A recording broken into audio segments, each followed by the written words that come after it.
Os 12 Trabalhos de Hércules. Capítulo 10. Um serviço sujo ou os estábulos de Álgias. Álgias, rei da Élida, tinha um rebanho enorme. 3.000 cabeças de gado guardadas em estábulos imensos.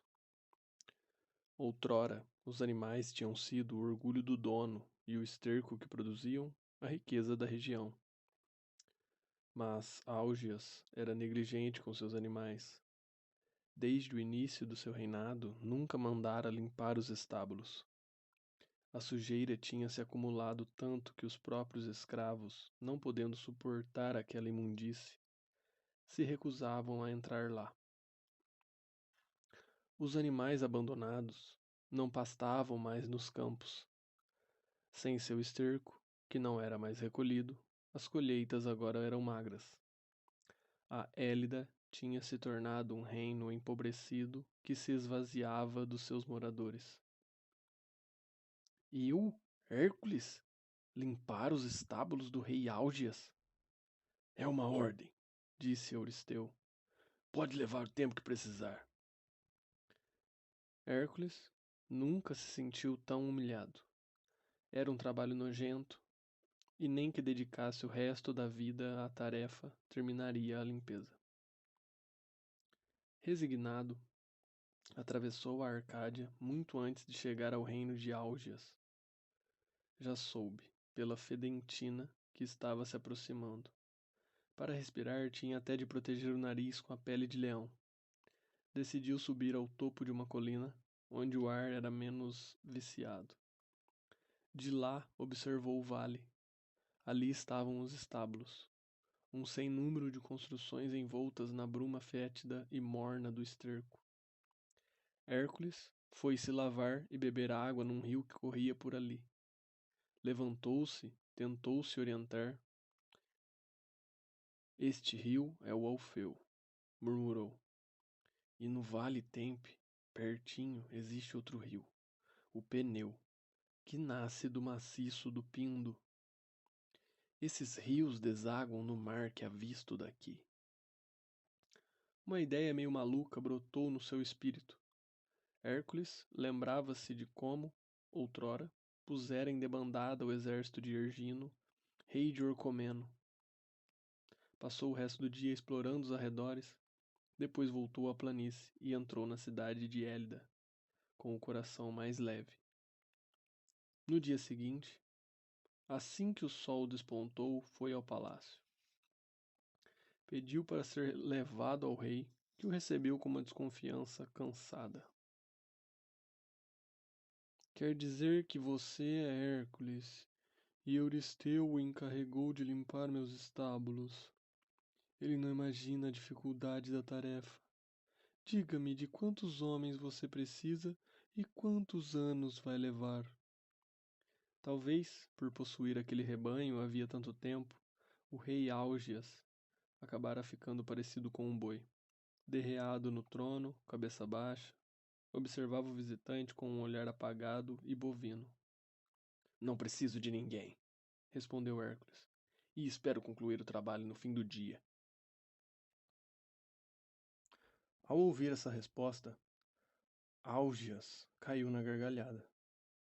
No fim do dia, se conseguir, darei a você 1/10 das minhas terras e dos meus animais. Veja lá, papai, disse um rapaz entrando na sala. Era Fileu, filho único do rei. Dirigiu um olhar cheio de admiração ao visitante e acrescentou: Conheço a fama de Hércules. O que ele promete, cumpre. Pois ele tem minha palavra. Se fizer mesmo o trabalho, merecerá a recompensa. Hércules saiu do palácio e foi até o vale em que ficavam os estábulos.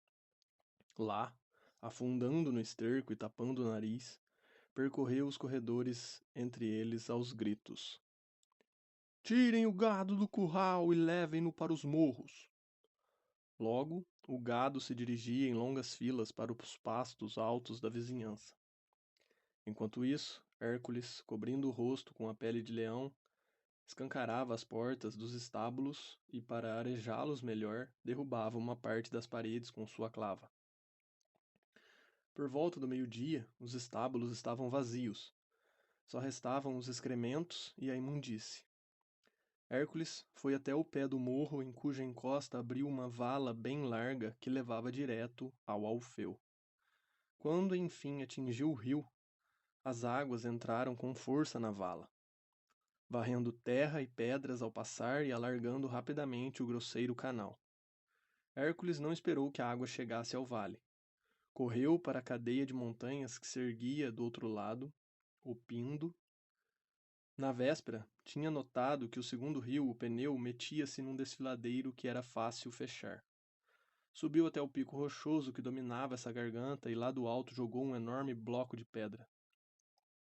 Num instante, construiu uma barragem. O nível do reservatório subiu a olhos vistos, até transbordar e encontrar uma saída.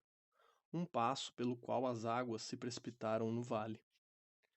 Satisfeito, Hércules observou do alto da montanha o trabalho feito. Lá embaixo, os dois rios desviados se juntavam num só, que já invadia os estábulos.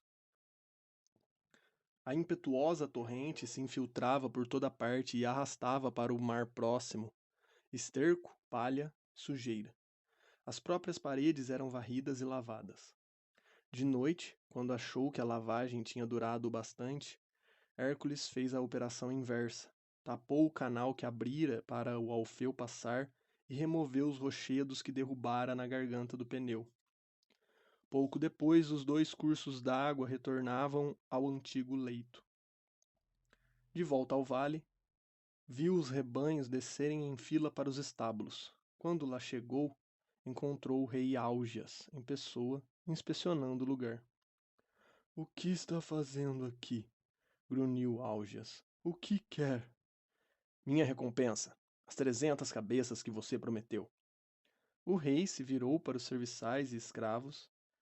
Estes, reconhecidos e encantados, conduziam o gado para os estábulos limpos.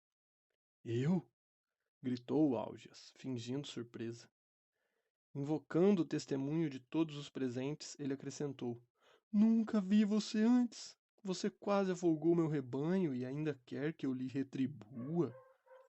"Quero o prometido", replicou Hércules.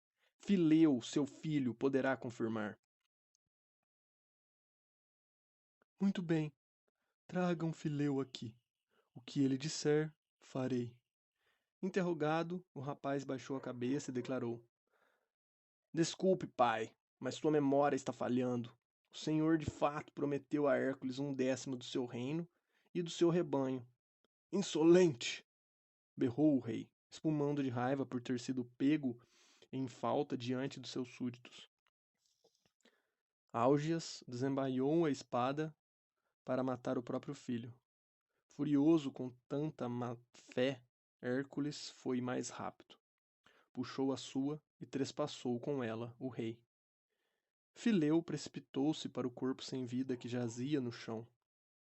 "Perdoe-me", disse Hércules, guardando a espada, "mas não suporto que faltem com a palavra." "Perdi meu pai, e a Élida perdeu seu rei." "Pois encontrou um rei mais digno", replicou Hércules. "Você, Fileu, é que vai governá-la." Hércules recusou as terras que lhe cabiam. O filho de Álgias insistiu para que ele levasse as 300 cabeças e Hércules resolveu dá-las de presente ao primo. O poder e os bens materiais não lhe interessavam. A única coisa que lhe interessava era superar as provas que o oráculo lhe impusera, realizando os últimos trabalhos que Euristeu lhe determinaria. Enquanto ia tocando o gado e deixando para trás os estábulos de Álgias, o vento oeste lhe roçava o rosto. Hércules encheu os pulmões daquele ar fresco que trazia o perfume de flores selvagens e de feno recém-cortado. Se uns emporcalham a terra, pensou com amargura, os que o sucedem têm de se esforçar para limpá-la.